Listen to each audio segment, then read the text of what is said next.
Dah. Ayo. Mulai deh. Mau langsung apa gimana, Ustaz? Mulai deh.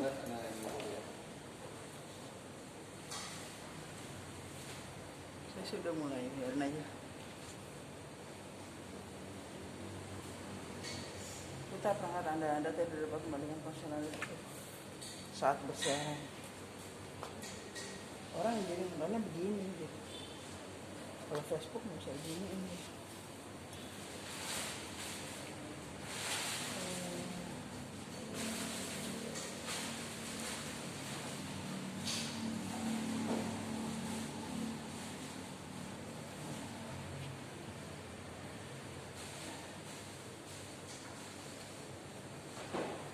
Gantian aja ntar. Di sini dulu Ustaz gantian. Dah. Ini di grup atau ente sendiri? SM. Ya.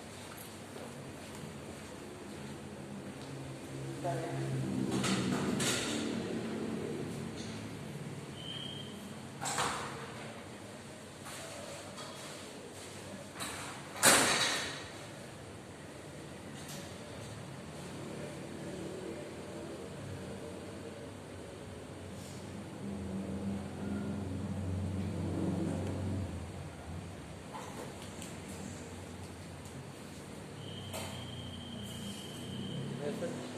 Langsung.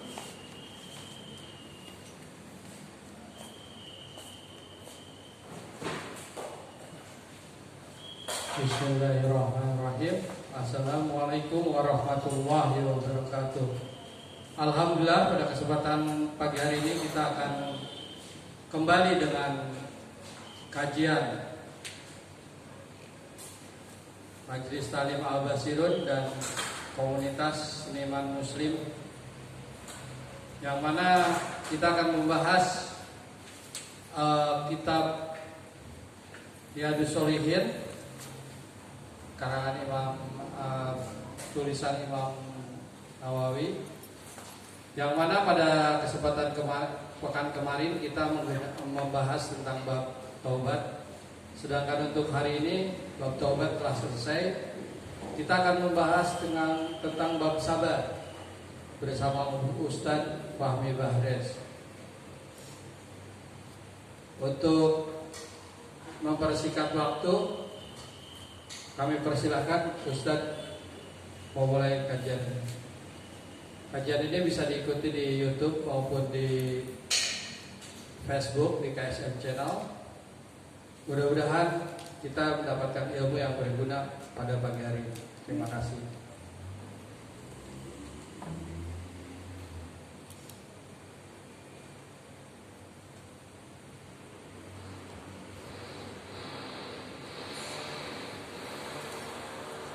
Bismillahirrahmanirrahim.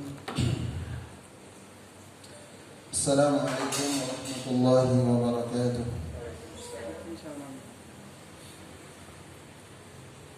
Innal hamdalillah nahmaduhu wa nasta'inuhu wa nastaghfiruh wa na'udzu billahi min shururi anfusina wa min sayyiati a'malina. Man yahdihillahu fala mudilla lahu ومن يضلل فلا هادي له. أشهد أن لا إله إلا الله وحده لا شريك له وأشهد أن محمدا عبده ورسوله وصفيه وخليله خير الأنبياء والمرسلين وعلى آله وصحبه أجمعين. أما بعد. اللهم أخرجنا من ظلمات الوهم وأكرمنا بنور الفهم وافتح لنا بمعرفة العلم وسهل أخلاقنا بالحلم واجعلنا ممن يستمعون القول فيتبعون أحسنه. اللهم علمنا ما ينفعنا وانفعنا بما علمتنا وزدنا علما يا رب العالمين. Alhamdulillah, pertama-tama tidak lupa marilah kita sama-sama panjatkan puji dan rasa syukur kita kehadirat Allah Subhanahu wa taala.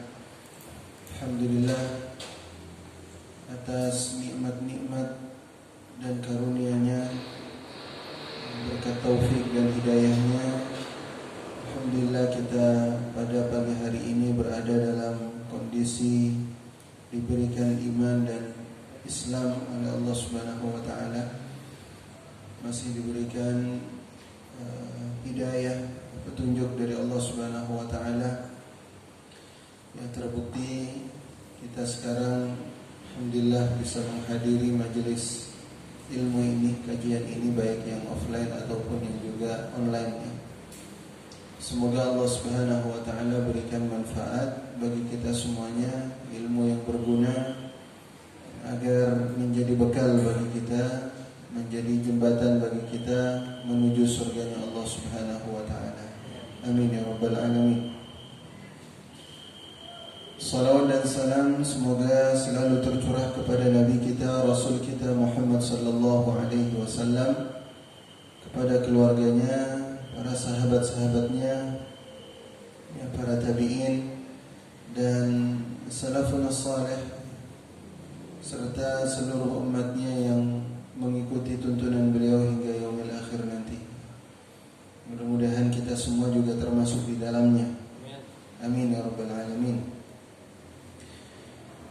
Jemaah sekalian, kaum muslimin yang dirahmati oleh Allah Subhanahu wa taala, di pagi hari atau menjelang siang hari ini kita akan melanjutkan kajian kita dalam kitab Riyadhus Shalihin. Setelah pekan yang lalu kita menuntaskan bab taubat, di siang hari ini kita akan memulai bab yang baru dari kitab Riyadhus Shalihin ini, yaitu bab yang ketiga yang dinamakan oleh Al-Imam An-Nawawi dengan bab As-Sabr, ya. Bab tentang kesabaran, sabar. Setelah sebelumnya ihdar an-niyah, menghadirkan niat, ikhlas kepada Allah Subhanahu wa taala. Sekarang kemudian berlanjut ke bab taubat. Nah, sekarang kita berada di bab As-Sabr, bab tentang kesabaran. Seperti biasa, Al-Imam An-Nawawi ketika memulai babnya, masuk ke dalam pembahasan dalam bab ini, biasa memang Al-Imam An-Nawawi selalu memulainya dengan atau membukanya dengan ayat-ayat Al-Quran. Ayat-ayat Al-Quran dimulakan dengan beberapa ayat Al-Quran Al-Karim. Tentu saya tidak akan membahas semua ayat-ayatnya. Saya mungkin akan membacakan, karena kita adalah kajian hadis di sini, ya.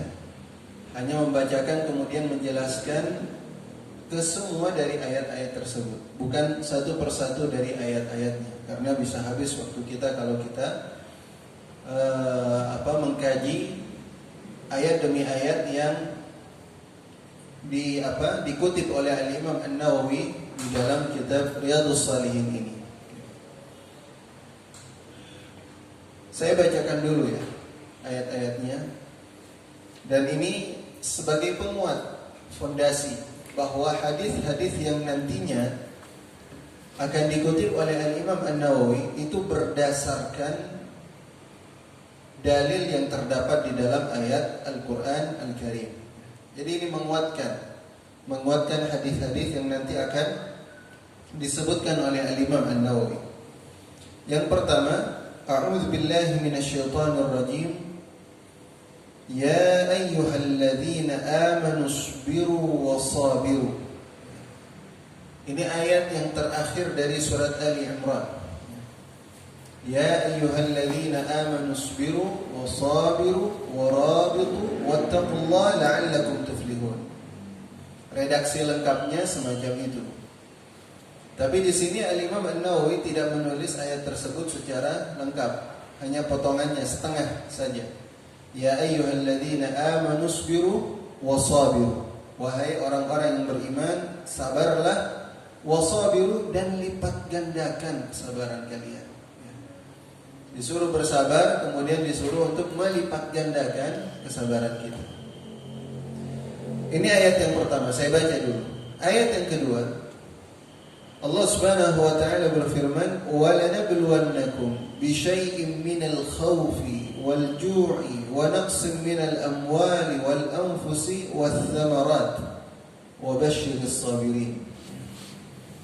Dan kami pasti, kata Allah Subhanahu wa taala, pasti kata Allah akan menguji kalian minal khawf, sedikit, bi syai'in minal khawf. Jadi ujian yang diberikan oleh Allah Subhanahu wa taala itu sedikit. Tidak banyak. Kita itu di sini disebutkan pertama minal khauf, rasa takut. Minal khauf. Saya mau tanya, selama hidup berapa tahun ini sudah? Berapa tahun? Mas Willy? Hah? 50 tahun. 50, Mas Willy? Sama? Iya, banyakan takutnya apa rasa amannya? Banyakan takutnya? Amannya. Banyak rasa aman. Takut nggak? Ada ancaman gitu? Ancamannya sedikit. Ada orang yang mengintimidasi? Nggak. Nggak ada. Nah, itu maksudnya rasa takut di situ, ada orang yang mengancam, mengancam kehidupan kita. Apa ada? Atau sedikit? Sedikit ya. Allah kasih sebut itu sedikit dari rasa takut. Artinya orang yang mengancam kita, mengancam keselamatan kita, jiwa kita, gitu. Atau anak-anak kita diancam, gitu. Sedikit. Minash bisyai'in minal khauf. Sedikit, tapi ternyata kita banyakkan tertawanya, banyakkan tersenyumnya, banyakkan kita bahagianya bersama dengan keluarga dan sebagainya. Allah kasih ujian bisyai' sedikit, bisyai' minal khauf wal ju', rasa lapar. Banyakkan laparnya apa kenyangnya? Kenyangnya ya. Belum lapar sudah makan lagi. Itu kan ya, yang terjadi. Belum lapar sudah makan lagi.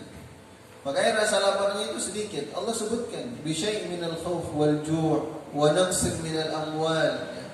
Kurang hartanya, wa naqsin minal amwal wal anfus, atau juga kehilangan keluarga. Wa naqsin minal amwal wal anfusi wath thamarat, atau juga kebun-kebun kita, bisnis kita, wath thamarat. Apa kata Allah? Wa basyiris sabirin. Beri kabar gembira kepada orang yang sabar. Ya. Berikan kabar gembira kepada orang yang sabar. Beritahu bahwa orang yang sabar itu akan mendapatkan keberuntungan. Nah, ini ayat yang kedua. Saya nanti akan kembali ke semua ayatnya, dibahas secara global. Ya. Ini tadi terdapat di dalam surat Al-Baqarah ayat 155. Al-Baqarah ayat 155. Kemudian yang ketiga ayatnya, Allah Subhanahu wa taala berfirman, "Innama yuwaffas sabiruna ajrahum bighairi hisab." Ini di surat Az-Zumar ayat yang ke-10.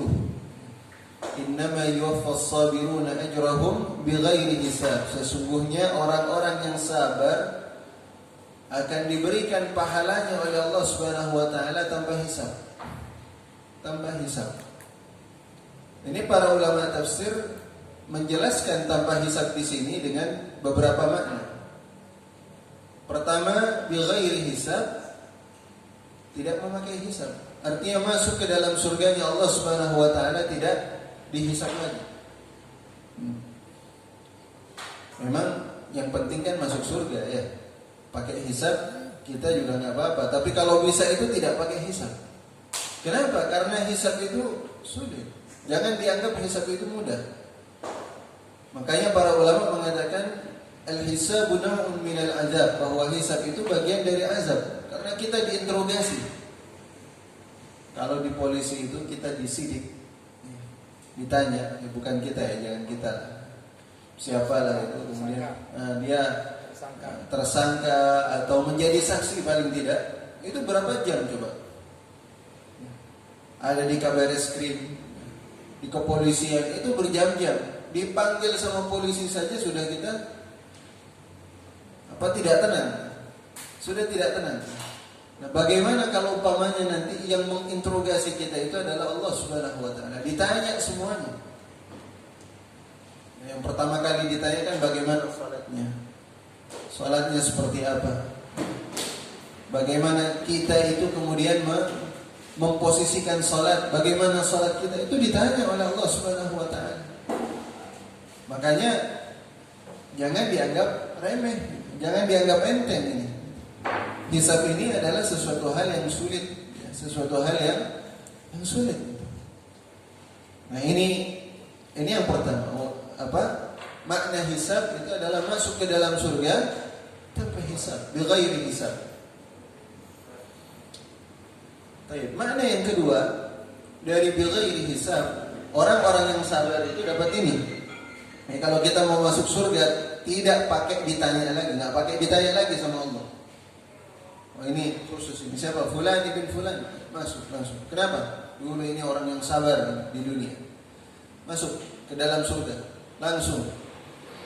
Nggak pakai ditanya lagi. Sama kayak kalau di tol itu, cuma di Indonesia ini nggak tahu ada apa enggak. Kalau saya pernah ke Malaysia itu, tol itu kalau kita kan pakainya e-tol masih ditempelkan. Kalau di sana itu ada yang langsung pakai sensor dari jauh sudah. Jadi langsung masuk, nggak pakai berhenti lagi di gerbang tolnya. Langsung. Jadi nggak pakai antri-antri. Nah, ini masuk ke dalam surga juga sama, ada yang modelnya semacam itu. Kartunya apa? Kartu sabar. Kartunya kartu sabar. Ini saya masih berbicara teorinya, nanti bagaimana aplikasinya nanti ya, kita bahas setelah ini. Karena mungkin banyak yang bertanya, iya sabar gampang diucapkan gitu. Tapi ternyata aplikasinya itu waduh sulitnya bukan main.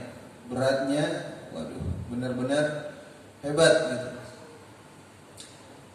Nah, makna bighairi hisab yang kedua, tetap dihisab tapi nggak pakai dihitung oleh Allah. Allah kasih pahala kepada dia, nggak pakai hitung-hitung lagi, kasih sama Allah. Ada orang yang dihitung. Kalau ada manajer, kalau kemudian ingin menggaji karyawannya, itu hitung-hitungan dulu. Berapa.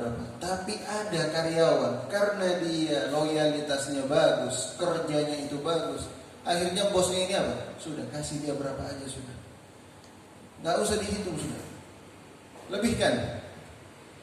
Jadi sudah tidak hitung-hitungan, Allah Subhanahu wa taala memberikan pahala kepada orang yang sabar di dunia. Tidak pakai hitung-hitungan. Tapi kepada yang lain yang enggak sabar, dia melakukan amal saleh betul gitu. Tapi masih dihitung sama Allah. Oh, ini salat. Umpamanya ini kalau kita hitung-hitungan ya. Sedekah umpamanya. Sedekah 100 rupiah. Berarti kalau dikali 27 kali lipat dikali 700 kali lipat, kan kalau di dalam Al-Qur'an mathalul ladzina yunfiquna fi sabilillah kamathali habbah, bagaikan satu bulir yang setiap bulir itu akan menumbuhkan pohon, ada 7 ranting, di setiap rantingnya itu ada 100 buah. Jadi berapa? 700. Jadi satu kali infak dikalikan 700. Kalau 100 kali 700, itu masih dihitung-hitung sama Allah Subhanahu wa taala. Tapi kalau orang dia berinfak dan dia sabar, dihitung-hitung lagi sama Allah Subhanahu wa taala. Salat berjamaah 27 kali lipat. Dihitung, kalau salat subuhnya 27 hari ini. Kenapa berjamaah? Walaupun enggak apa-apa kalau sekarang di rumah boleh, masa pandemi itu insyaallah dihitung juga 27 kali lipat. Yang terpenting kita sebelumnya sudah terbiasa ke masjid gitu. Dan kita memang bertekad sebenarnya pengen ke masjid. Subuhnya jamaah, zuhurnya berjamaah lagi.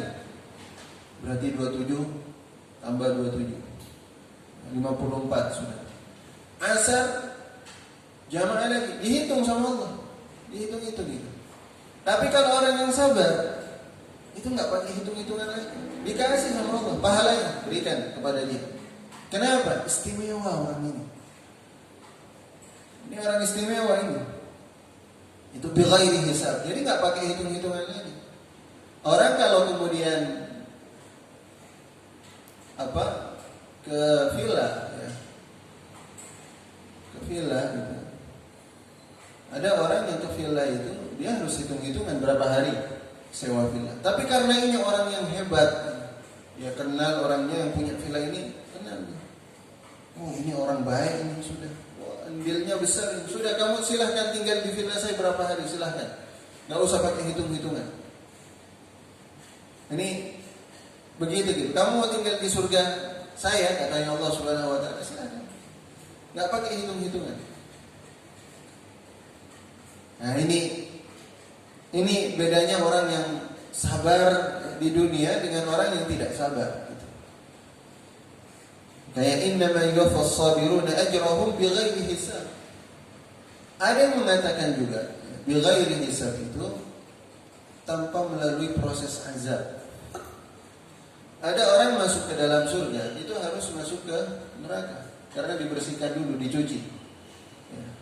Orang itu masya Allah dia sholatnya rajin memang, tapi ternyata apa? Bohongnya juga kuat. Khianatnya juga jalan. Dia ngaji, tapi nyakitin orang lain juga tetap. Ghibahnya terus dilakukan itu.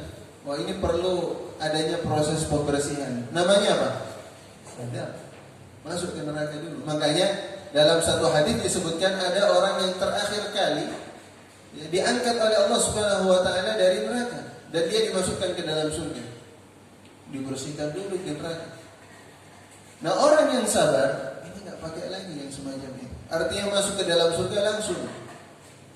Tidak lagi harus nyebur dulu ke neraka. Ini ada 3 makna. Makanya sabar itu punya keistimewaan. Nah, nanti kita setelah ini kita lihat apa sih hakikat sabar itu. Saya bacakan dulu ayat-ayatnya. Lalu firman Allah Subhanahu wa taala yang kelima ya, ini ya. Terdapat di dalam Asy-Syura, surat Asy-Syura ayat yang ke-43, Allah Subhanahu wa taala berfirman, "Wa laman sabara wa ghafara inna dzalika lamin azmil umur." Dan sungguh orang yang bersabar wa ghafar, orang yang bersabar dan mudah memaafkan, inna dzalika lamin azmil umur. Itulah amal yang hebat. Itulah amal yang istimewa. Orang kalau sudah bisa sabar, apalagi mudah memaafkan, ini luar biasa hebatnya. Ini amal yang besar, ini yang semacam ini. Orang yang bisa sabar, kemudian juga dia bisa mudah memaafkan. Mudah memaafkan. Sulit ini, jangan kemudian kita menganggap ini enteng gitu. Berat. Tapi Allah Subhanahu wa taala mengatakan apa? Kalau ada orang yang bisa melakukan itu, inna dzalika lamin azmil umur. Sungguh itu merupakan perkara yang hebat. Orang yang bisa bersabar kemudian apalagi bisa memaafkan. Nah, ini ayat yang kelima yang disebutkan oleh Imam An-Nawawi. Ayat yang keenam di dalam surat Al-Baqarah ayat 153. Sebenarnya ini ayat yang sebelum yang pertama tadi 155 ya. Apa kata Allah Subhanahu wa taala? Ista'inu bis-sabri was-salah, innallaha ma'as sabirin. Mintalah pertolongan kepada Allah dengan salat dan sabar. Minta pertolongan kepada Allah dengan salat dan sabar. Innallaha ma'as sabirin. Sesungguhnya Allah beserta dengan orang-orang yang sabar. Nanti kita akan bahas apa korelasi itu antara sholat dengan sabar. Karena seringkali sholat itu digandeng dengan sabar. Mengerjakan sholat sering, sholat dengan sabar itu seringkali digandeng. Dan ternyata memang Allah Subhanahu wa taala memberikan kunci di sini, kunci jawaban. Tadi apa? Yang ayat yang kedua itu kan artinya itu kami akan memberikan ujian kepada kalian. Ya kan? Allah sebelumnya sudah memberikan apa? Kuncinya sebenarnya. Kalau kalian ingin lulus dari ujian-ujian saya, ujian kami kata Allah, kesulitan yang kami timpakan, makanya harus punya bekal. Bekalnya itu apa? Salat dan sabar. Makanya katanya para ulama menyebutkan bahwa tatkala kita itu memperbaiki salat kita, pada saat itu kita sedang memperbaiki kehidupan kita. Di saat kita memperbaiki salat kita, sebenarnya kita sedang melakukan proses untuk memperbaiki hidup kita. Kalau ada orang itu mengalami kesulitan, coba lihat salatnya. Jangan-jangan memang sholatnya itu berantakan, makanya hidupnya juga berantakan. Jadi begitu gitu. Makanya kalau kita sedang dalam posisi kesulitan, apa solusi pertama? Sholat, perbaiki sholatnya. Makanya Rasulullah kana idza hazabahul amr, kata sahabat itu, Rasulullah itu kalau sudah dalam menghadapi problem yang hebat, idza hazabahul amr aqama as-shalah, menegakkan salat. Ya, langsung menegakkan salat. Kalau sudah dalam posisi yang sangat sulit, Rasulullah itu langsung menegakkan salat. Kita ini dikasih kunci oleh Allah Subhanahu wa taala dan juga as-sabar. Innallaha ma'as-sabirin. Sesungguhnya Allah akan beserta dengan orang-orang yang sabar. Walanabluwannakum, ayat yang ke-7 dalam surat Muhammad. Walanabluwannakum, dan kami pasti akan menguji kalian. Jadi ujian itu adalah sesuatu hal yang pasti. Kalau ada orang yang hidup di dunia dan mengatakan saya tidak pernah diuji sama Allah, bohong. Itu bohong. Ada yang tidak pernah diuji. Saya mau belajar. Semuanya dapat ujian. Tadi kan disebutkan ada ujian rasa takut, lapar, ujian kekurangan harta, bisnisnya macet, ya, dagangannya juga kadang rugi, ataupun juga kehilangan kerabat, keluarga dan sebagainya. Itu bagian ujian dari Allah Subhanahu wa taala. Dan Allah mengatakan walanabluwannakum, pasti kata Allah, kami pasti menguji kalian. Pasti menguji kalian. Ada orang yang diuji anaknya, ada orang yang diuji dengan hartanya, ada macam-macam ujiannya. Itu pasti kata Allah.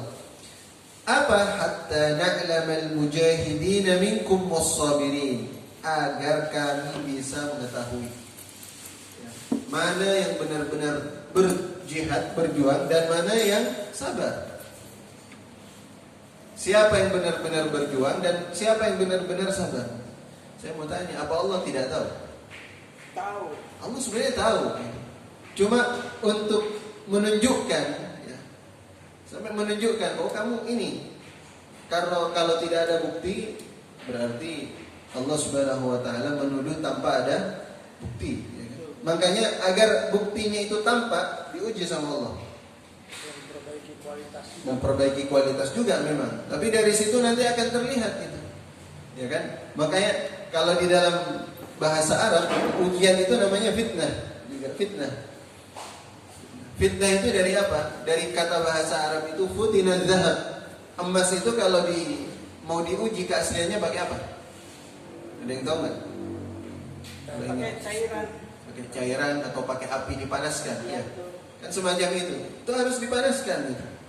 Kelihatan itu mana yang berubah. Kalau berubah jadi hitam berarti palsu itu. Tapi kalau asli itu nggak akan berubah. Nah kita juga sama itu, diuji sama Allah Subhanahu wa taala. Pakai apa? Pemanas. Pemanasnya apa? Ujian, musibah. Sampai kelihatan imannya itu benar-benar 24 karat. Apa palsu itu imannya? Jadi terlihat, oh ini ya segitulah memang. Jadi kita tahu ternyata saya ini memang belum pada tahapan yang benar. Kesabaran saya masih berapa persen. Ternyata saya diuji sedikit mental. Ini agar kita juga tahu, hatta na'lam, kata Allah Subhanahu wa taala, agar kita tahu. Kami tahu, maksudnya kami tahu, Allah tahu, bisa membuktikan kepada kalian. Ini loh kualitas kalian itu sebenarnya sekian. Na'lamal mujahidin minkum was-sabirin. Dan Imam Nawawi mengatakan wal ayatu fil amri bis sabri wa bayani fadli katsiratul ma'rufa. Ayat-ayat yang menjelaskan tentang sabar dan fadilahnya sangat banyak. Jadi hanya sampai 7 ya tadi ya. 7 ayat. Nah, ini ayat-ayat tentang sabar. Saya tadi belum menjelaskan hakikat sabar itu seperti apa. As-sabar, sabar itu apa sih maknanya sabar itu? menerima seluruhnya secara ikhlas. Menerima seluruhnya secara ikhlas. Bisa masuk, tetapi belum jami', belum semuanya dikumpulkan dalam makna sabar. Menerima sesuatu itu secara ikhlas. Ini kalau sandalnya hilang, ikhlas. Itu bukan ikhlas, tapi pasrah itu. Secara ikhlas ya, secara pasrah mungkin. Tapi sabar itu menurut para ulama, kalau dari sisi bahasa itu adalah menahan diri, al-imsak. Ya, al-imsak. Sama seperti puasa, ya, itu juga menahan, al-imsak. Dia menahan diri. Itu sabar. Nah, dalam istilah tahammul al-anat, ya, tahammulul anat, dia menahan kesulitan. Dia bisa menahan beban kesulitan. Itu namanya sabar, menahan beban kesulitan. Nah, menahan beban kesulitan ini bisa dalam kebaikan, bisa dalam keburukan. Kita dapat apa? Musibah. Seperti yang tadi disebutkan, umpamanya perdagangan dan bisnis sedang macet, ini kesulitan. Sejauh mana kesabaran kita? Itu sejauh mana kekuatan kita untuk menahan kesulitan tersebut. Kalau kemudian kita lulus, berarti kita sabar. Berarti kita sabar. Ada juga dalam hal yang lainnya ketaatan, taat. Salat apa tidak butuh kesabaran? Butuh sabar. Makanya itu salat itu sering digandeng dengan apa? Sabar. Karena ternyata untuk menegakkan salat itu ada tantangannya, ujiannya. Makanya Allah Subhanahu wa taala berfirman di dalam Al-Qur'anul Karim, "Wa'mur ahlaka bis-shalah wastabir 'alaiha." Perintahkan keluargamu untuk menegakkan salat. Wastabir, dan sabar. Sabar. Sabar dalam hal apa? Sabar dalam menegakkan salat dan sabar dalam mengajak keluarga itu untuk salat. Sabar memang. Harus sabar. Wa'mur ahlaka bis-shalah. Perintahkan keluargamu untuk salat dan sabar di dalamnya. Karena memang menegakkan salat itu harus butuh kesabaran. Wa innaha lakabirah, kata Allah Subhanahu wa taala. Sungguh salat itu berat. Berat bagi orang yang tidak sabar dan tidak khusyuk. Ya butuh sabar. Salat tahajud. Mungkin teorinya itu enak. Teorinya apa? Bangun sebelum subuh jam 3. Kemudian berwudu dan menegakkan sholat, ya, melaksanakan sholat tahajud. Kalau dibicarakan, ya, itu mudah, gampang. Tapi ternyata pelaksanaannya itu sulit itu pelaksanaannya. Dan untuk istiqamah rutin itu lebih sulit lagi. Makanya butuh yang namanya sabaran. Nah ini apa? Menahan kesulitan itu. Ini namanya orang yang sabar. Namanya orang yang sabar. Makanya ketika kita menahan beban kesulitan dalam rangka untuk mencapai kemuliaan dan kebahagiaan, itu dinamakan sabar. Itu dinamakan sabar. Menahan beban kesulitan untuk mendapatkan kebahagiaan, kemuliaan, ya, pahala dari Allah Subhanahu wa taala, itu namanya sabar. Ada orang, tapi kalau kemudian menahan beban kesulitan dalam rangka melakukan perbuatan dosa, dalam rangka untuk kemaksiatan, itu bukan sabar. Orang mencuri itu sabar, dia menunggu, mengintai rumah yang akan menjadi target, itu sabar dia tunggu itu sampai aman betul, baru kemudian dia melakukan aksinya. Kan semacam itu, sabar itu. Sabar. Orang yang korupsi gitu, atau orang yang melakukan kezaliman, musuh-musuh Islam umpamanya, ya, orang-orang yang ingin membenci kepada agama Islam, dia sabar, dia tengah malam kemudian apa? Melakukan merancang strategi untuk menghancurkan agama Islam. Sabar dia melakukan itu. Tapi apakah ini yang dimaksud dengan sabar di sini? Bukan. Karena apa? Dia dalam rangka melakukan kemaksiatan. Jadi sesuatu hal, ya, perbuatan di mana kita menahan beban kesulitan untuk mendapatkan kebahagiaan, keberuntungan, ridha dari Allah Subhanahu wa taala, itu namanya sabar. Itu namanya sabar. Nah, ini ikhwatal iman, makna sabar. Makna sabar. Nah, makanya sabar itu apa? Sabar itu adalah inti dari kehidupan ini. Kalau kita ingin hidup di dunia ini, ingin mendapatkan kesuksesan, maka hidup di dunia ini dengan sabar.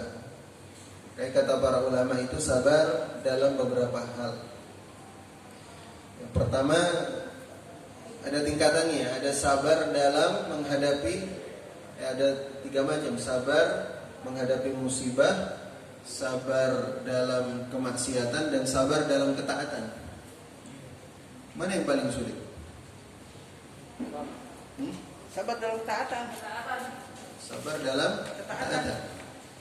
Sebab kalau dalam musibah, mau nggak mau harus sabar sudah.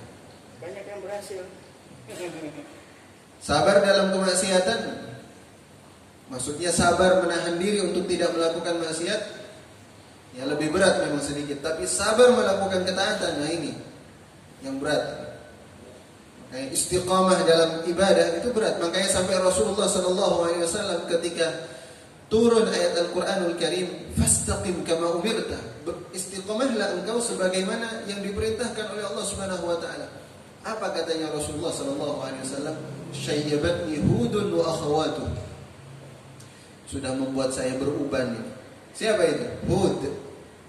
Karena Hud, ini surat Hud tadi. Fastaqim kama umirta. Perintah untuk istiqamah itu terdapat di dalam surat Hud. Surat Hud ini, ayat di dalam surat Hud ini membuat saya beruban. Karena pusing. Berat ini. Jadi memang istiqamah. Istiqamah dalam ibadah itu berat. Taat, istiqamah dalam ketaatan itu adalah sesuatu hal yang sulit. Jangan dianggap enteng. Tapi makanya selalu minta pertolongan kepada Allah Subhanahu wa taala. Nah, yang pertama itu yang paling enteng ya dalam musibah. Yang kedua dalam kemaksiatan harus sabar itu ya. Dalam kemaksiatan mungkin dalam posisi yang sulit, ada peluang untuk melakukan korupsi dan sebagainya, sabar. Sabar. Karena apa? Karena keuntungan yang akan didapatkan itu adalah sifatnya sementara. Tetapi kerugian nanti di balik itu semuanya itu akan bersifat tetap. Lama itu. Sengsaranya itu akan bersifat lama. Tapi keuntungannya itu hanya sementara. Nah, ini harus sabar makanya. Kemudian yang ketiga itu adalah sabar dalam ketaatan seperti tadi yang dijelaskan ya. Baik, sekarang kita masuk ke dalam hadis-hadisnya ya. Hadis-hadis yang terdapat di dalam bab sabar ini. Hadis yang pertama, An Abi Malik Al-Harith bin Asim Al-Ash'ari. Dari Abu Malik Al-Harith bin Asim Al-Ash'ari radhiyallahu anhu qala. Dia berkata, qala Rasulullah sallallahu alaihi wasallam. Rasulullah sallallahu alaihi wasallam bersabda, At-tuhur syatrul iman. At-tuhur syatrul iman. Bahwa proses melakukan kebersihan, mensucikan diri, itu adalah setengah dari iman, separuh dari keimanan. Walhamdulillah tamla'ul mizan. Dan ucapan alhamdulillah itu akan memenuhi mizan, timbangan kelak di akhirat. Wa subhanallah walhamdulillah tamla'an atau tamla' ma baina as-sama'i wal ard. Ucapan subhanallah walhamdulillah itu akan mengisi antara langit dengan bumi, langit dengan bumi. Was-salatu nur. Salat itu adalah nur, cahaya. Was-sadaqatu burhan. Dan sedekah adalah bukti dari keimanan. Sedekah itu adalah bukti dari keimanan. Was-sabru diya. Was-sabru diya. Kesabaran itu adalah pelita. Sabaran adalah pelita. Wal Qur'anu hujjatan laka aw 'alaika. Dan Al-Qur'an bisa menjadi pembelamu di hari kiamat atau bisa menjadi penuntutmu nanti di yaumil qiyamah. Bisa menjadi pembela atau yang menuntut kita. Kullun nas yaghdu. Setiap manusia melakukan usaha, amal, yang melakukan aktivitas. Fabai'un nafsah famu'tiquha aw mubiquha. Mereka menjual dirinya, ada yang membebaskan nafsunya, tapi ada yang tertawan dengan nafsunya. Ada yang dia merdeka dari nafsunya, tapi ada yang tertawan dengan nafsunya. Rawahu Muslim, riwayat dari Al-Imam Muslim. Lihat, ini hadis. Berapa wasiat ini tadi? 4. Lebih kayaknya ya. Tuhur, alhamdulillah, subhanallah, as-salah, sadaqah, sabar, Quran. Ada 8. Ada 8 ya.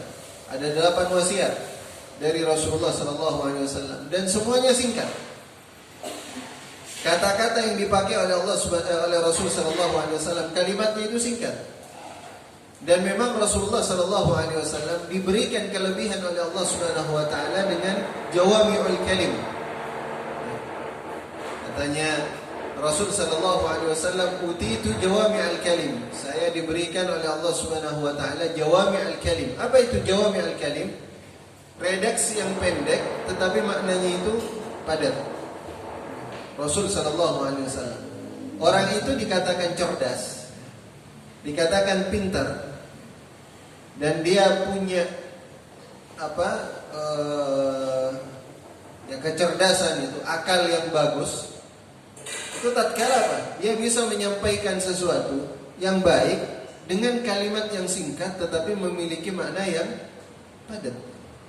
Itu orang yang pintar, semacam itu.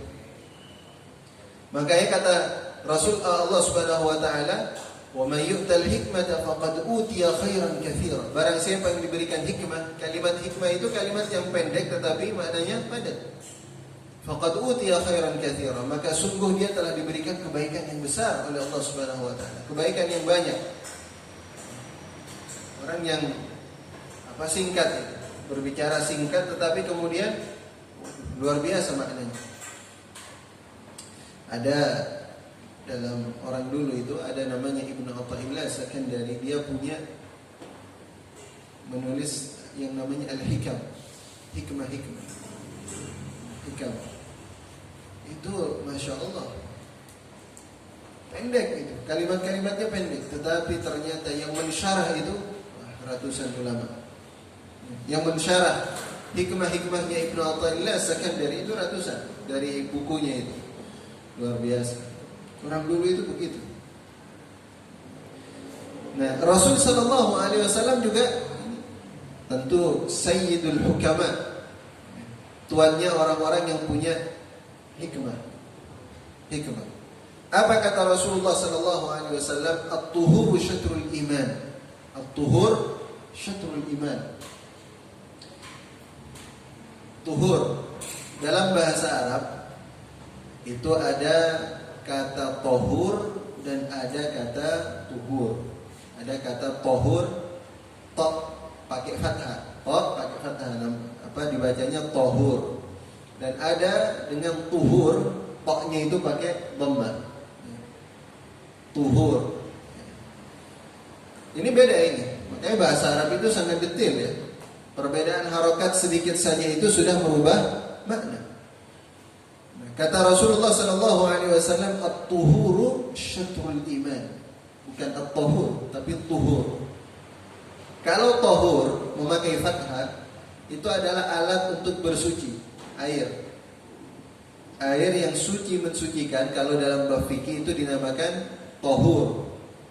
Ma'un tahur, air yang suci mensucikan. Jadi alat untuk bersuci itu namanya tahur. Tapi kalau tuhur itu adalah aktivitas mensucikan diri. Proses dalam menyucikan diri kita. Berwudu itu namanya tuhur. Mandi Mandi besar itu adalah tuhur. Tayammum itu adalah tuhur, proses. At-tuhuru syatrul iman. Jadi proses mensucikan diri itu adalah separuh dari keimanan. Kok bisa semacam itu? Kok bisa semacam itu? Ternyata Islam itu sangat memperhatikan masalah apa? Kebersihan. Bersih. Makanya ada hadis dhaif ya, walaupun ini hadis dhaif. An-nadhafatu minal iman. Kebersihan itu bagian dari iman. Karena memang Rasul sallallahu alaihi wasallam juga menyebutkan innallaha jamilun yuhibbul jamal. Allah itu indah dan suka sesuatu hal yang indah. Makanya orang yang tidak memperhatikan masalah kebersihan, tidak memperhatikan masalah kesucian dirinya, itu jauh dari yang namanya keimanan. Jauh dari yang namanya keimanan. Sebab orang yang beriman dia pasti akan memperhatikan bagaimana kebersihan dan kesucian. Oleh karena itu Rasulullah SAW memperhatikan betul masalah apa? Masalah penampilan. Penampilan, bagaimana kebersihan kita. Itu diperhatikan oleh Rasulullah SAW. Oleh karena itu dalam bab fikih, kalau kita belajar fikih itu, bab yang pertama kali dibahas itu bab apa? Taharah. Babnya bab taharah, bersuci. Ini bab bersuci. Makanya orang yang masuk ke dalam disiksa di dalam kubur, sebab utamanya apa? Tidak bersuci. Tidak bersih, tidak tuntas dalam bersuci. Tidak menyempurnakan. La yastatir minal baul. Tidak bersih ketika sudah buang air kecil. Dia nggak tuntas. Tidak dibersihkan secara baik. Akhirnya apa? Menjadi sebab bagi dia untuk siksa, mendapatkan siksa di dalam kuburnya. Ini bukan kata saya. Hadis Rasulullah SAW. Ketika lewat dua kuburan, Rasulullah berkata kepada sahabatnya, innahuma la yu'adzaban. Kedua kuburan ini penghuninya sedang disiksa. Wa ma yu'adzabani fi kabir, dan keduanya tidak disiksa karena dosa besar. Amma ahaduhuma fa kana yamshi bin namimah. Ya, salah satu dari keduanya disebabkan karena dia di dunia an-namimah, suka mengadu domba. Wa amma al-akhar fa kana la yastatir min al-baul. Sedangkan yang kedua, yang satunya itu tidak sempurna dalam bersuci. Istinjanya itu enggak benar. Makanya perhatikan istinja itu. Nah ini anak-anak kita itu dari sekarang harus diperhatikan. Jangan kemudian diajarkan kencing sembarangan. Usia sudah 4 tahun, 5 tahun, asal dia kencing sudah di mana saja sudah.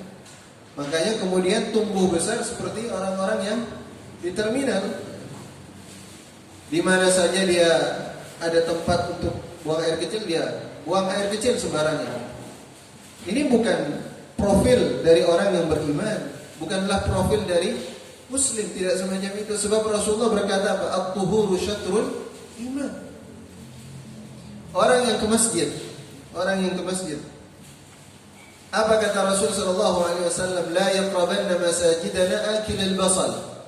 Jangan mendekati masjidku orang yang makan bawang. Karena apa?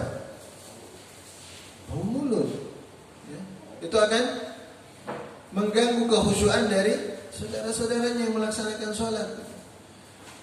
Makanya sampai dikatakan ya, di dalam hukum dalam sholat Jumat itu, hukum dalam sholat Jumat apa? Di antara sunnah-sunnahnya adalah mandi, iya kan? Mandi sunnah. Sampai disebutkan makruh bagi orang yang baru datang kerja berkeringat lalu kemudian dia bau datang ke masjid. Makruh bagi dia. Lebih baik dia tidak sholat Jumat, sholat zuhur di rumahnya. Boleh yang semacam itu. Karena apa? Kondisinya begitu. Jangan. Sampai begitu ya, fatal iman. Ya. Jadi begitu apa? Begitu perhatiannya Rasulullah SAW masalah kebersihan ini, masalah kesucian. Ada lagi orang yang datang ke masjid, dia tidak dalam kondisi apa? Disisir rambutnya itu. Suruh pulang sama Rasulullah, rapikan ini.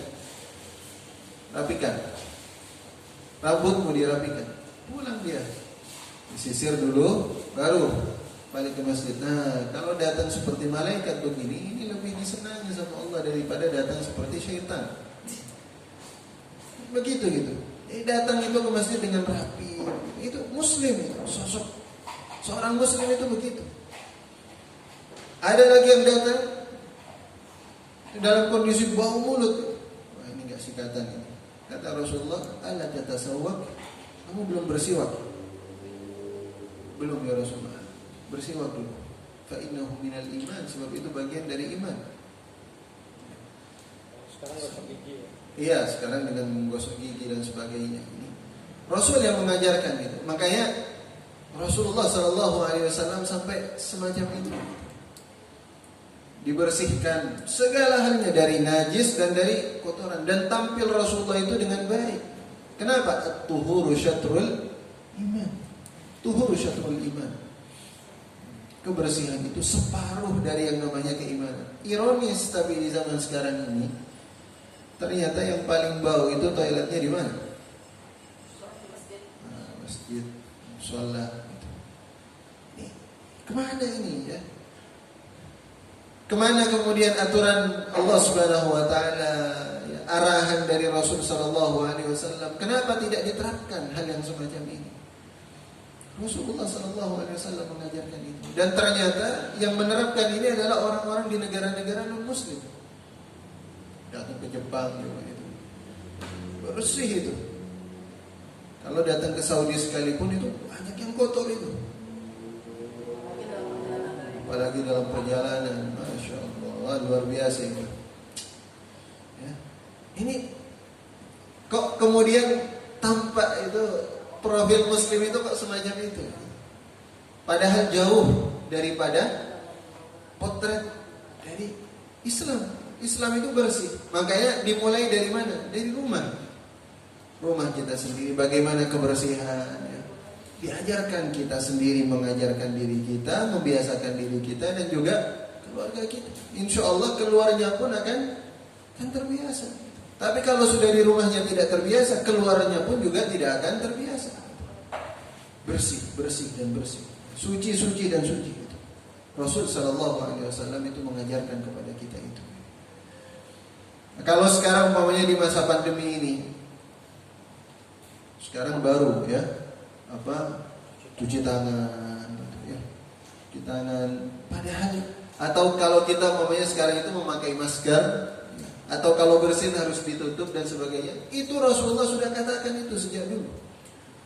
Ya, katakan sama Rasul Sallallahu Alaihi Wasallam, kalau kalian umpamanya jangankan bersin, menguap saja ditutup, adabnya begini. Dengan memakai tangan kiri semacam ini. Sebab ini apa? Untuk sesuatu yang baik kita makan. Khawatir kalau kita tutup dengan ini ada yang keluar. Ya, kalau sekarang itu bahasanya droplet ya. Droplet istilahnya. Lalu kita makan. Nah ini ada apa di sini? Ada bakteri, kuman, virus dan sebagainya. Kalau Rasulullah dari dulu sudah mengajarkan hal itu. Rasulullah sudah mendidik kita. Dan makanya Rasulullah itu apa? Tidak pernah sakit selama hidupnya kecuali 2 kali, dan itu bukan karena keteledoran Rasulullah, bukan karena kelalaian Rasulullah. Rasulullah sakit pertama di sihir, yang kedua karena menjelang kematian memang. Sakit karena kematian. Selain itu tidak. Kita itu setahun flu berapa kali? Sering. Radang berapa kali kita radang? Sering. Ya. Pusing berapa kali, migrain kadang-kadang ya. Rasulullah tidak. Apalagi pas akhir bulan. Yang lain itu kalau perempuan. Ya, kalau yang karena bisnis ini ya akhir bulan pusing terus ya. Dagangan itu waduh sudah. Yang jadi karyawan tenang saja lah, insyaallah ada bagiannya masing-masing. Insyaallah. Makanya apa? Sabar, sholat itu banyak. Insyaallah rumus dan kaidah yang diberikan oleh Rasulullah tidak akan pernah apa? Luput. Tidak akan pernah. Karena Al-Quran itu diturunkan sebagai apa? Hudan, petunjuk. Dan Rasul Sallallahu Alaihi Wasallam Wa arsalna ilaikum rasulan. Kami mengutus kepada kalian rasul, dan wa ja'alnakum hudan, dan kami jadikan rasul itu juga petunjuk bagi kalian. Dan nasihatnya Allah Subhanahu wa taala. Makanya enggak akan tersesat. Ini sekarang ini makanya kita semuanya baru sadar gitu ya. Harus sadar setiap kali habis cuci tangan, itu mau makan ya cuci tangan. Makanya Rasulullah SAW mengatakan al-fitratu khams. Al-fitratu ada dalam riwayat yang lain khams, ada yang riwayat yang lainnya sit. Ada 5 dan 6. Apa itu? Khitan. Bagian dari apa? Membersihkan diri kita. Coba sekarang, saya bukan bagiannya dalam ilmu kesehatan. Bagaimana perbedaan antara orang yang sudah dikhitan dengan orang yang tidak dikhitan? Jelas itu. Orang yang tidak dikhitan potensi untuk sekarang penyakit HIV, AIDS dan sebagainya itu lebih rentan gitu, yang semacam itu. Dan penyakit-penyakit kelamin lainnya. Tapi kalau orang yang sudah dikhitan, insyaallah Allah bersihkan khitan. Kemudian al-istihdad. Istihdad itu mohon maaf, mencukur kemaluan. Wa natful ibti, juga mencukur bulu ketiak. Bukan mencukur, tapi di situ Rasulullah mengatakannya itu mencabut ya. Wallahu a'lam seperti apa perbedaannya saya tidak bisa dalam, tapi artinya dibersihkan. Ya. Kemudian juga mencukur kumis atau menipiskan kumis semacam itu. Ini bagian yang diajarkan oleh Rasulullah SAW. Sunnah. Bukan jenggot ya. Kalau jenggot itu Rasulullah hanya mengatakan akrim, muliakan. Artinya muliakan itu dirapikan. Kalau mau dipotong di ini ya, walaupun khilaf ya di antara para ulama, tetapi yang jumhur ulama muttafaq itu dirapikan sama Rasulullah. Kalau terlalu panjang juga ada sebagian ulama yang bukan bagian dari sunnah sampai mengatakan semacam itu. Tapi intinya apa? Akrimul lihyah kata Rasulullah. Muliakan jenggot kalian. Artinya apa? Dirapikan. Jangan sampai berantakan. Karena innallaha jamil. Allah itu jamil. Ini semacam itu. Jadi dirapikan. Artinya kerapihan. Kemudian juga disebutkan oleh Rasulullah SAW juga merapikan rambut. Rambutnya dirapikan, bukan mengikuti model-model yang sekarang ya. Apa yang kalau melihat public figurnya itu kemudian dipotong atau dimodel dengan tomahawk. Apa itu? Mohawk itu dimodel juga. Tahu dulu kalau masih zamannya David Beckham itu, David Beckham modelnya begini kayak tentara Yunani itu, model juga ikut semacam itu. Macam-macam sesuai dengan public figure. Public figure kita Rasulullah SAW. Begitu. Nah ini sekalian ya, sekalian. At-tuhuru syatrul iman, bagian dari keimanan. Nah, makna yang lainnya tuhuru syatrul iman. Iman di sini yang dimaksud oleh Rasul sallallahu alaihi wasallam adalah salat. Karena Allah Subhanahu wa taala berfirman, "Wa ma kana Allahu liyudhi'a imanakum." Allah tidak akan menyia-nyiakan iman kalian. Menyia-nyiakan iman kalian di sini apa? Menyia-nyiakan salat kalian menurut para ahli tafsir. Jadi at-tuhuru syatrul iman, proses mensucikan diri itu adalah separuh dari salat. Karena salat kita tidak dianggap sah kalau tidak bersuci. La yaqbalullah salata ahadikum idza ahdatha hatta yatawadda, kata Rasulullah. Allah tidak akan menerima salat kalian ketika berhadas sampai kalian berwudu. Jadi makanya apa? Mensucikan diri, bersuci dari hadas itu adalah syarat apa? Syarat wajib apa syarat sah? Syarat sah, bukan syarat wajib. Syarat wajib itu apa? Bukan, itu rukun. Syarat wajib itu balik, ya, muslim, berakal. Itu syarat wajib. Kalau syarat sah itu tidak, atau membersihkan hadas, kemudian menghadap kiblat, itu sah, syarat sah salat. Kalau rukun itu adalah yang bagian dari salat itu. Al-Fatihah itu kan bagian dari salat, itu rukun. Kemudian sujud bagian dari salat, itu namanya rukun. Jadi syarat sahnya salat itu apa? Bersuci. Jadi orang kalau tidak bersuci dengan benar, nah ini bahaya yang semacam ini. Oleh karena itu Rasulullah bersabda dalam hadis yang lainnya, wailun lil aqabi minan nar. Celaka orang yang membiarkan bagian tumitnya tidak kena air. Karena banyak orang yang abai gitu. Penting siram-siram atau bagian tumitnya itu masih kering. Nah ini sah tidak ini? Tak sah yang semacam ini. Lah, ini berdampak pada tidak sahnya salat kita. Makanya Al-Imam Al-Ghazali itu sampai mengatakan apa? Kalau kita ingin salat kita khusyuk, perhatikan sejak berwudu. Kalau sudah wudunya diperhatikan, insya Allah dapat salat khusyuk. Tapi kalau dari wudunya tidak diperhatikan, salatnya tidak khusyuk. Kayaknya innallaha yuhibbut tawwabin wa yuhibbul mutatahhirin. Allah itu sangat senang, cinta kepada orang yang taubat, senang taubat, dan orang yang suka bersuci. Harus benar. Oleh karena itu dalam bab fikih itu disebutkan kalau wudu, ya, bagian wudu itu wajah itu dari mana sampai mana? Wajah ya, membasuh muka. Dari sampai dagu. Ya, dari sini, ini batasnya sampai sini. Kemudian batas telinga ini sampai sini. Ini. Cuma menurut para ulama, agar kita bisa memastikan bahwa semua anggota wajah muka ini terbasuh, dilebihkan.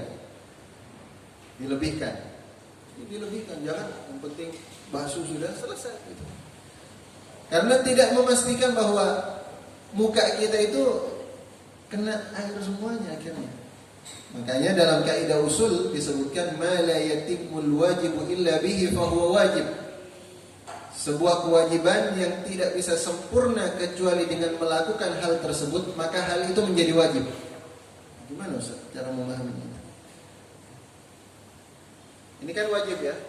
Tetapi tidak bisa sempurna kecuali kita harus membasuh ini. Ini kan jadi wajib ya. Sebenarnya wajibnya sih sampai di sini. Cuma untuk memastikan terbasuh sampai di sini kita lebihkan. Maka yang ini juga menjadi wajib. Atau membasuh tangan. Tangan dari mana sampai mana? Sampai siku ya. Sampai siku. Kan pas itu. Apa kita mau pas-pasan, mau ukur-ukuran, mau dipasin gitu. Kita garis. Kan enggak kan ya? Makanya apa? Dilebihkan. Sesuatu yang lebih untuk memastikan kewajiban kita itu kita tunaikan, itu menjadi wajib. Yang lebih, bagian yang lebih, agar kepastian bagian yang wajib itu kita basuh, itu juga menjadi wajib jadinya. Nah ini ulama itu sampai semacam itu. Kenapa? Karena bagian tohara ini adalah hal yang penting. Karena apa? Menyangkut keabsahan dari salat kita, ibadah kita semacam itu. Makanya at-tuhuru syatrul iman kata Rasulullah sallallahu alaihi wasallam. Kemudian walhamdulillah tamla'ul mizan. Alhamdulillah, baca alhamdulillah. Ternyata itu apa? Waduh. Ini memenuhi mizan kita. Mizan, tahu mizan ya? Mizan itu apa? Mizan itu timbangan nanti di akhirat. Mizan. Jadi kita nanti di yaumil qiyamah akan melalui proses. Akan melalui proses tahapan. Ketika sudah kiamat dihancurkan ini, kemudian kita dibangkitkan semuanya, akan dikumpulkan di mana? Padang mahsyar. Padang mahsyar akan dikumpulkan oleh Allah Subhanahu wa taala dalam kondisi apa? Ghurran, dalam kondisi hufatan uratan ghurla. Hufah enggak pakai alas kaki. Murah telanjang semuanya. Ghurla enggak pakai peci. Enggak pakai penutup kepala. Jadi memang telanjang bulat.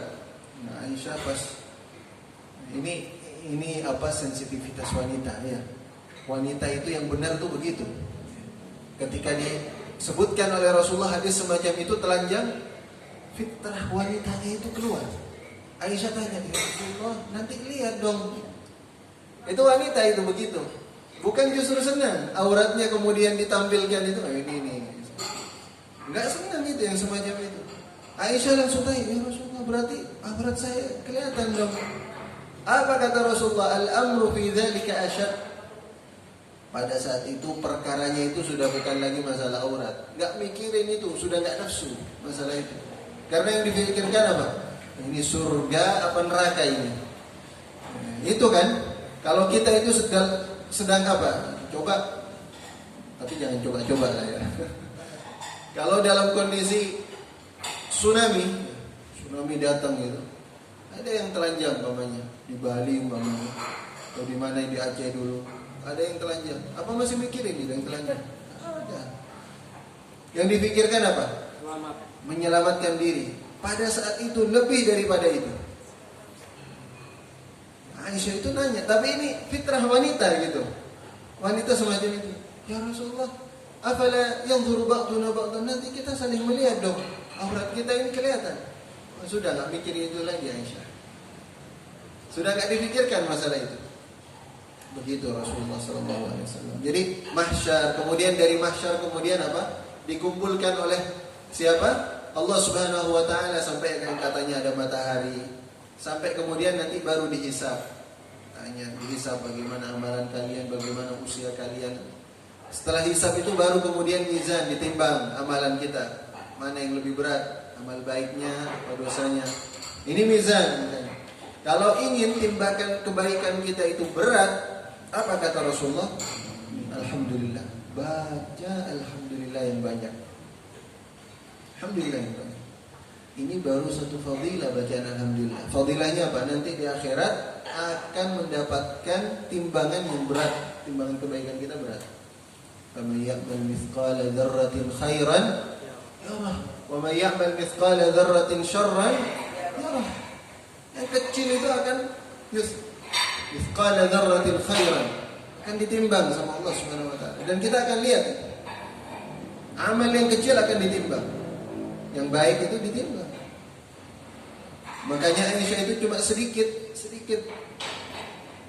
mengatakan kepada istri Rasulullah SAW yang lainnya, innaki, kamu itu kepada Sofia kalau tidak salah, lahir dari seorang ibu yang hitam.